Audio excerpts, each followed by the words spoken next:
बोले बांके बिहारी लाल की जय। राजा पृथु ने पूछा, हे नारद जी, कृपा करके अन्नकूट तथा गोवर्धन जी की महात्म कहिए। तब नारद जी कहने लगे, कार्तिक सुदी एकम को गोवर्धन पूजा तथा अन्नकूट होता है। इस दिन पृथ्वी पर गोबर का गोवर्धन बनाकर उसका पूजन करें, फिर अन्नकूट बनावें, पहले ब्राह्मणों को भोजन करवावें, फिर स्वयं भोजन करें, गौ बैल की पूजन करें। तीसरे दिन के तीसरे भाग में मार्ग पालिका बांधे। इस दिन जामाता की पूजा की विधान है। पृथु कहने लगे, नारद जी, सर्वप्रथम ये पूजन किसने किया था? तब नारद जी कहने लगे कि समुद्र मंथन के समय जब लक्ष्मी जी समुद्र से उत्पन्न हुई थी, तब वह विष्णु से ब्याही गई थी। इससे आनंदित होकर समुद्र ने भगवान की स्तुति की थी। तब विष्णु ने कहा कि वरदान मांगो। तो यह सुनकर समुद्र जी ने कहा था कि हे भगवान, आप लक्ष्मी जी सहित मेरे यहाँ निवास करो। तब विष्णु ने कहा, ऐसा ही होगा। उस दिन से दामाद का पूजन आरंभ हुआ। जो कोई कार्तिक सुदी एकम को अपने दामाद की पूजा करता है, वह सब पापों से छूट जाता है।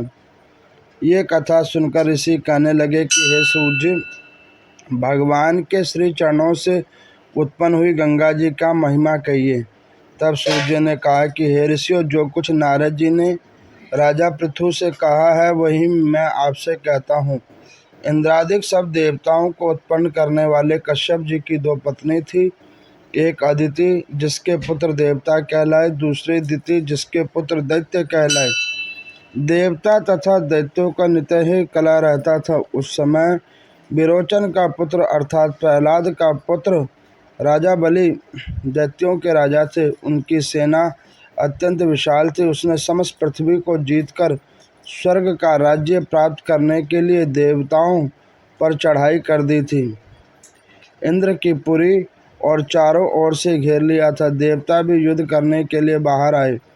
तब अत्यंत घोर संग्राम हुआ। एक दूसरे पर प्रहार करते हुए कई वर्ष बीत गए। इसके पश्चात दैत्यों का बल चढ़ते हुए देखकर देवता मैदान छोड़कर भागने लगे। तत्पश्चात दैत्यों ने सारे स्वर्ग को अपना अधिकार जमा लिया। बलि स्वयं इंद्र के आसन पर बैठ गए, साथ ही देवताओं को अपने अधीन कर लिया और यज्ञ की बलि भी वो स्वयं ही लेने लगे। तब अदिति अपने पुत्रों को दुखी देखकर बहुत चिंतित हुई। फिर वह अपना स्थान छोड़कर देवताओं की जय और दैत्यों का पराजय के निमित्त भगवान की तपस्या करने के लिए हिमवान पर्वत पर चली गई।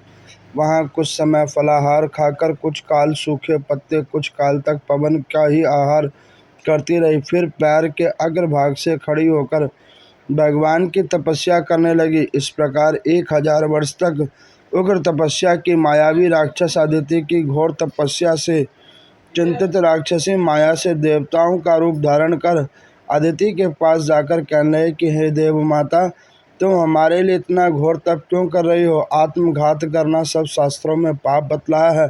हमें ये आपका दुख सहन नहीं होता। संसार में माता का दुख कोई भी देखकर कोई भी सुखी नहीं रह सकता है तथा माता से कोई विमुख नहीं हो सकता है।